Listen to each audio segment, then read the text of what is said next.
Hi everyone welcome back to my channel. आज मु fried rice बनैबी। एटा कि बहुत इजी और बहुत जल्दी हो जिवो रेसिपीटा।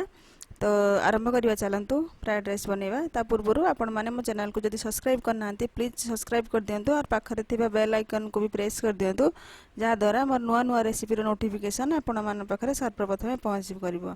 तो चलंतु आरंभ करिबा आज रेसिपी।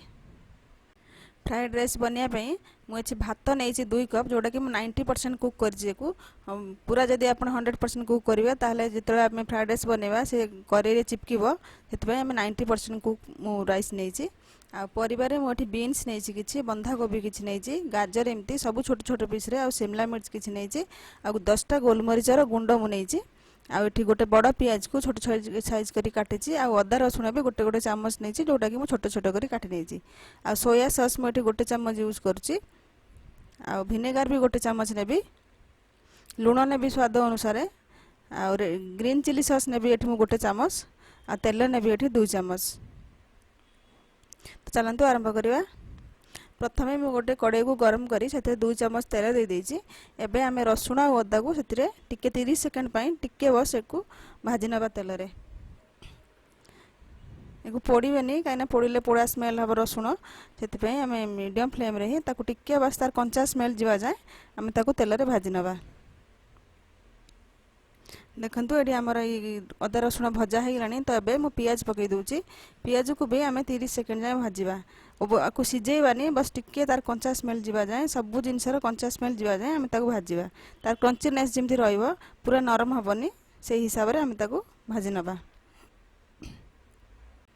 देखंतु ए पियाज एबे हेई गलानी। तो एबे मु सेतिरे बीन्स गाजर बंधा कोबी और शिमला मिर्च सब एठी आमे एठी दे दबा। दे सारा पर आवश्यक अनुसार ये लुण मुझे देदेवी। ये हाफ चामच लुण देवी। आपन केते परिवा नहीं से हिसाब लुण देदेवे।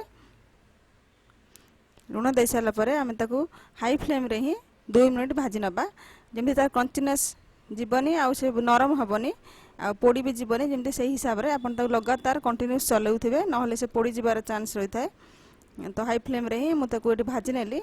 एबे आम से सोया सॉस देदेवा। सोया सॉस जदि आप कम दवा चाहूे दे पारे आ विनेगार एठी गोटे चामच आ ग्रीन चिली सॉस गोटे चामच मेठी सब देदेली। दे सारा पर आम ताकू परिवार भल भाव मिक्स करिया। प्रथमे एठी मु मिक्स करदेली। एबे आम जो भात रखिथिले भात एठी देदेबा आ गोलमरीच गुंड जो रखिथिले ताकू भी एठी देदेबा। तापरे आमे स्वाद अनुसार लुण भी देदेबा। लुण दे सारा पर से जो परिवा सहित आम भात को पूरा मिक्स करवा भल भाव ही आम 2-3 मिनट ताकू मिक्स करवा सहित ताकू भाजी नबा भी। फ्लेम को हाई रखिबे जमती सब सीझी न जाऊ से हिसाब रे आम ताकू पूरा से परिवा सहित भल भाव मिक्स करवा 2 मिनट ताकू फ्राई भी करनबा। देखंतु रेडी हो गला हमर एठी फ्राइड राइस। आपण पाखर जदी कुक राइस माने भात थिबो ताली 5 मिनट रेडी हो जिवो। आ बस कटाकटी रे टिके टाइम लगे बहुत जल्दी हो रेसिपी आ बहुत टेस्टी भी लगे खाया पाई। तो देखंतु केटे सुंदर देखा जाउची। मु आपनको गोटे प्लेट रे सर्व करके देखाई दउची। तो एठी रहिली देखा नेक्स्ट वीडियो रे नेक्स्ट रेसिपी सहित। Take care bye bye thanks for watching.